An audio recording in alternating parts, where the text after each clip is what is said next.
Hello guys, welcome back to Dinesh జిల్సే channel. మనం 1947లో బ్రిటిష్ గవర్నమెంట్ నుంచి ఇండిపెండెన్స్ తీసుకొచ్చింది దేనికోసం? వాళ్ళు విధించే అధిక పన్నుల నుంచి మనం విముక్తి పొందడానికి. కానీ ఈరోజు మనం ఎన్నుకున్న గవర్నమెంట్స్ మనపై ఈ రకంగా పన్నులు విధిస్తూ ఉంటే ఒక middle class persons, below middle class persons అతలకుతలం అవుతున్నారు. వాళ్ళ డైలీ లైఫ్ని వాళ్ళు జీవించలేకపోతున్నారు. సో నేను ఈ టాపిక్ గురించి ఇవాళ కంప్లీట్గా మాట్లాడబోతున్నా. ఈ వీడియోని కంప్లీట్గా చూడండి. అండ్ మీకు తెలుసా, most of the celebrities, most of the influencers, most of the big heads వాళ్ళందరూ ఫారెన్ కంట్రీస్లో వాళ్ళ సిటిజన్షిప్ అయితే తీసుకుంటున్నారు. అండ్ వాళ్ళ అసెట్స్ అన్ని ఫారెన్ కంట్రీస్లోనే కొనుక్కుంటున్నారు. ఎస్పెషల్ యూఏఈ కంట్రీస్లో ఎక్కడైతే ట్యాక్స్ అనేది చాలా తక్కువ ఉంటుందో. కానీ మనలాంటి middle class peoples, so India మీద ఉన్న ప్రేమతో అయితే మనమైతే వేరే కంట్రీకి మూవ్ అవ్వలేము. అట్లీస్ట్ మనం అందరం కలిసి మన గొంతంతా విప్పితే ఈ గవర్నమెంట్ అన్న ఈ ట్యాక్సెస్ తక్కువ చేస్తుందన్న చిన్న కోరికతో ఈ వీడియో అయితే చేయడం జరిగింది. నేను ఈ ఏప్రిల్ 2024లో వీళ్ళు కలెక్ట్ చేసిన జిఎస్టీ కలెక్షన్స్ వచ్చేసి అక్షరాల 2.4 lakh crores. ఇది ఇప్పటివరకు కలెక్ట్ చేసిన అన్ని జిఎస్టీ కలెక్షన్స్ కంటే కూడా ఇదే హైయెస్ట్. మన ఫినాన్స్ మినిస్టర్ అయితే ఇండియాని ఎలా డెవలప్ చేయాలో దానిపైన కాన్సన్ట్రేషన్ కంటే కూడా కొత్త రకాల ట్యాక్స్లు ఎలా ఇంట్రొడ్యూస్ చేయాలా అనే దానిపైన ఎక్కువ రీసెర్చ్ చేస్తున్నట్టు అనిపిస్తుంది. రీసెంట్లీ మీరు గమనిస్తే పాప్కార్న్ పైన, సాల్టెడ్ పాప్కార్న్ పైన వీళ్ళు 5% ట్యాక్స్ అయితే పెడుతున్నారు. అండ్ క్యారమెల్ పాప్కార్న్ పైన 18% ట్యాక్స్ అయితే వీళ్ళు ఇంపోజ్ చేసిండ్రు. Seriously salted popcorn, caramelized popcorn, plain popcorn, नमकीन के नाम में पॉपकॉर्न सॉल्टेड भी सेल होता है कि नहीं? नमकीन है वो, मगर जब पॉपकॉर्न सॉल्टेड सिर्फ नहीं है, उसमें कैरामलाइज्ड पॉपकॉर्न भी मार्केट में आता है एडेड शुगर के साथ. इसीलिए पॉपकॉर्न का ट्रीटमेंट में जब तक वो नमकीन है, सॉल्टेड है, मसाला एडेड है, चटपटा मसाला है, चिली पाउडर है, कुछ हो, सब 5%, am I right? 5%. But when it has added caramelized sugar, it is no longer namkeen. इसीलिए उसका रेट సీతారామన్ గారు చెప్పిన రీజన్ ఏం తెలుసా? అది స్వీట్ ఉంటుంది కాబట్టి దానిపైన ఎక్కువ ట్యాక్స్ ఇంపోజ్ చేస్తామంటున్నారు. మరి కోకోనట్ వాటర్ కూడా స్వీట్గానే ఉంటుంది. ఫ్యూచర్లో దానిపైన కూడా 18% ట్యాక్స్ వీళ్ళు ఇంపోజ్ చేస్తారా ఏంది?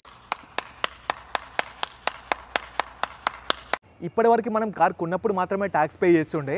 ఇప్పటి నుంచి కార్ అమ్మేటప్పుడు కూడా ట్యాక్స్ పే చేయాలి. సో వీళ్ళు అనేది ఏంటి అంటే, ఇది ఖాళీ డీలర్స్ ఎవరైతే కార్ కొనుక్కొని అమ్ముతారో సో వాళ్ళు మాత్రమే పే చేయాలి.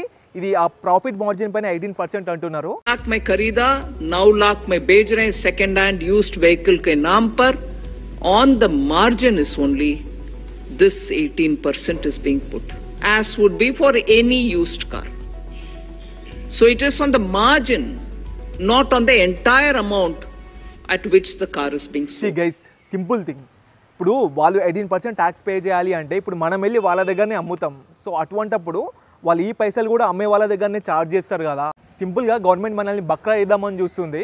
మేము డీలర్ల పైన ఇంపోజ్ చేస్తున్నాం అంటున్నారు, కానీ at the end of the day అది మన పైన ఇంపోజ్ అవుతుంది. లిటరల్గా ఒక కంట్రీ డెవలప్ అవ్వాలి అంటే ఆ కంట్రీలో ఉన్న education system, health care system అనేవి ఫస్ట్ ఇంప్రూవ్ అవ్వాలి. కానీ మన ఇండియన్ గవర్నమెంట్ మాత్రం ఎంకరేజ్ చేయాల్సింది పోయి సో వీళ్ళు రోజు రోజుకి ఎడ్యుకేషన్ మీద కూడా ట్యాక్స్ ఇంపోజ్ చేస్తూ ఉన్నారు. లిటరల్లీ ఒక నోట్బుక్ పైన 12% ట్యాక్స్. అసలు పిల్లలు ఎలా చదువుకుంటారు ఇలా అయితే? ఇలా చెప్పుకుంటూ పోతే పెన్ను, పెన్సిల్, షార్ప్నర్, ఎరేజర్, మీరు దేని గురించి మాట్లాడినా దాని గురించి వీళ్ళతో ప్రతి దాని మీద ట్యాక్స్ ఇంపోజ్ చేస్తున్నారు. నెక్స్ట్ వచ్చేసి హెల్త్ కేర్ సిస్టమ్. ఒక మిడిల్ క్లాస్ ఫ్యామిలీలో ఒక హెల్త్ ఇష్యూ వచ్చి ఒక హాస్పిటల్కి వెళ్తే బిల్ ఎంత అవుతుందో గవర్నమెంట్కి అర్థమవుతుందా? పోనీ డబ్బులు లేక ఒక గవర్నమెంట్ హాస్పిటల్కి వెళ్ళి అక్కడ ట్రీట్ చేసుకుందామని చూస్తే సో అక్కడున్న డాక్టర్స్ ట్రీట్మెంట్, అక్కడున్న ఫెసిలిటీస్ని చూస్తే హెల్త్ ఇంప్రూవ్ అవ్వడం పక్కన పెడితే ఉన్న హెల్త్ కూడా ఏడబోతుందో అన్న భయం అయితే వేస్తుంది జనాలకి. పోనీ ప్రైవేట్ హాస్పిటల్కి వెళ్దామంటే ఒక మిడిల్ క్లాస్ ఫ్యామిలీ ఒక ప్రైవేట్ హాస్పిటల్కి వెళ్తే వాళ్ళు మిడిల్ క్లాస్ నుంచి బిలో మిడిల్ క్లాస్కి వెళ్తున్నారు. ఒక బిలో మిడిల్ క్లాస్ పర్సన్ ఒక ప్రైవేట్ హాస్పిటల్కి వెళ్ళి హెల్త్ ట్రీట్మెంట్ తీసుకుందాం అనుకుంటే వాళ్ళు కాస్త రోడ్డు మీద పడుతున్నారు. పోనీ వీటన్నిటి కోసం అని చెప్పి ఒక మంచి హెల్త్ ఇన్సూరెన్స్ తీసుకుందాం అనుకుంటే దానిపైన కూడా లిటరల్లీ 18% జిఎస్టీ అయితే వీళ్ళు ఇంపోజ్ చేస్తున్నారు. అసలు ఇది ఎక్కడి గవర్నమెంట్ నాకైతే అర్థం అవ్వడం లేదు. పోనీ ఒక మంచి టర్మ్ ఇన్సూరెన్స్ తీసుకొని ఫ్యామిలీని సెక్యూర్ చేద్దామంటే కూడా దానిపైన కూడా 18% జిఎస్టీ ఇంపోజ్ చేస్తున్నారు.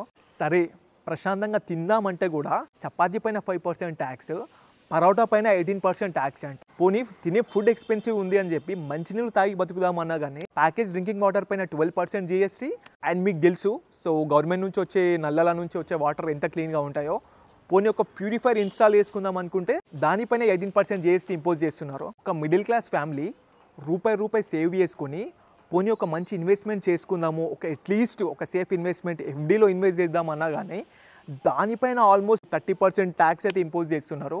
సో ఇది ఏ విధంగా న్యాయమో నాకైతే అనిపిస్తలేదు. పోనీ గవర్నమెంట్ కూడా చాలా స్పాన్సర్ చేస్తూ ఉంటుంది, చాలా అడ్వర్టైజ్మెంట్స్ వస్తూ ఉంటాయి మనకి, మ్యూచువల్ ఫండ్స్లో ఇన్వెస్ట్ చేయండి, స్టాక్స్లో ఇన్వెస్ట్ చేయండి అని చెప్పి.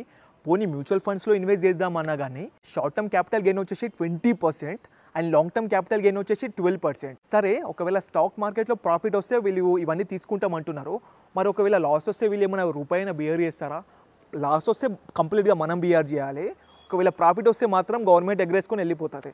ఇది ఏ విధమైన న్యాయం గైస్? जनता को आप मूर्ख समझना बंद कर दीजिए. इस प्रकार की बचकाना बातें किसी के गले नहीं उतरती. लोग పోనీ ఒక ఫ్యామిలీ ఒక ఇంట్లో ఉందామని చెప్పి కొత్త ఇల్లు కొందామనుకుంటే దానిపైన కూడా ట్యాక్స్, మళ్ళీ రిజిస్ట్రేషన్ ఫీజులు ఇవన్నీ ఇంపోజ్ చేస్తూ ఉంటారు. కొన్ని కొత్త హౌస్ ఎలాగో పర్చేస్ చేయలేము, పాత ఇల్లు కొనుక్కుందాం అనుకున్నా కానీ దానిపైన కూడా 12.5% జిఎస్టీ వీళ్ళు ఇంపోజ్ చేస్తున్నారు. అండ్ ఈ 12.5% జిఎస్టీ కూడా నార్మల్ జిఎస్టీ కాదు. ఇంతకుముందు ఇండెక్సేషన్ అనేది ఉండేది, ప్రతి ఇయర్ మనకి ఇన్ఫ్లేషన్ ఉంటుంది కదా, దాన్ని బట్టి మనం కొన్న వాల్యూని కరెంట్ వాల్యూకి క్యాలిక్యులేట్ చేసి వచ్చే ప్రాఫిట్ పైన ట్యాక్స్ ఇంపోజ్ చేస్తుండే.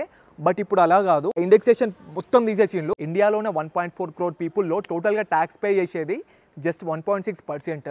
అండ్ వీళ్ళు ఇంపోజ్ చేసే ట్యాక్స్ కూడా మామూలు ట్యాక్స్ కాదు, వీళ్ళు 30% వరకు ఇంపోజ్ చేస్తున్నారు. ఇండియాలో ఒక 15 lakhs per annum ఎర్న్ చేసే పర్సన్ 30% ట్యాక్స్ అయితే పే చేయాలి. సో అదే ఇక్కడ 2 crores ఎర్న్ చేసినా కానీ సేమ్ 30% పే చేయాలి, 15 lakhs ఎర్న్ చేసినా కానీ సేమ్ 30%. ఆ బడాబాబుల్ని ఎందుకు అంటే అప్పీజ్మెంట్ చేద్దామని చూస్తున్నారో నాకైతే అర్థం కాదు. ఇండియాలో కార్పొరేట్ ట్యాక్స్ అనేది చాలా తక్కువ అయిపోయింది.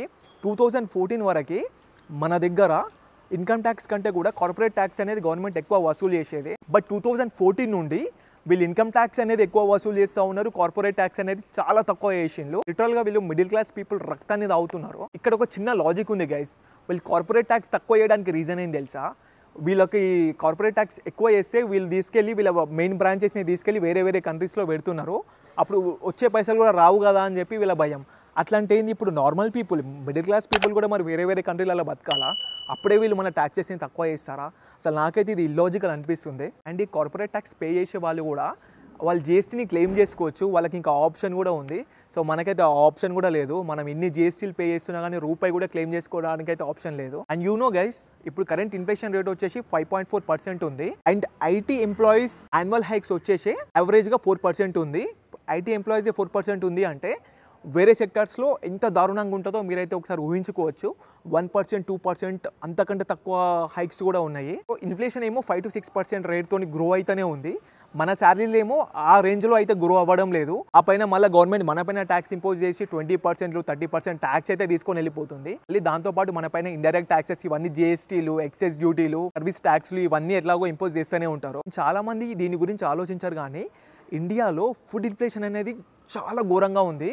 మీరు చూడొచ్చు, మీరు మెట్రో సిటీస్లో ఫుడ్ అనేది ఎంత ఎక్స్పెన్సివ్గా ఉంది. కూరగాయల మార్కెట్కి వెళ్తే ఒకప్పుడు 100 రూపాయలతోనే వాళ్ళు వారానికి సరిపోయేంత సరుకులు తీసుకొని వస్తుండే, ఇప్పుడు మినిమం 300-400 ఖర్చు పెట్టేంత వరకు వాళ్ళ వారానికి సరిపోయే సరుకులు అయితే ఇంటికైతే వస్తలేవు. అండ్ ఎడ్యుకేషన్ ఫీ కూడా స్కై రాకెటింగ్ అవుతుంది. మీరు ఒకవేళ మీ పిల్లల్ని ఒక మంచి స్కూల్ పంపించాలనుకుంటే ఫీజు ఎంత అవుతుందో మీకు తెలుసు. ఎడ్యుకేషన్ ఫీ అనేది ఏ రేట్లో గ్రో అవుతుందో. ఒక పిల్లాడి స్కూలింగ్ కంప్లీట్ చేయాలంటే పేరెంట్స్ ల్యాక్స్లో ఖర్చు చేయాల్సి వస్తుంది.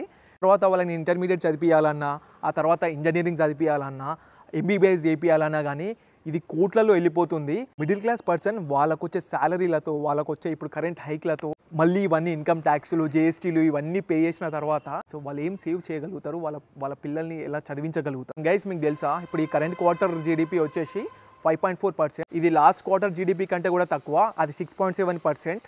అసలు ఈ జీడిపి అనేది ఈ రేంజ్లో ఎందుకు తగ్గిపోతూ ఉందో మీకు తెలుసా?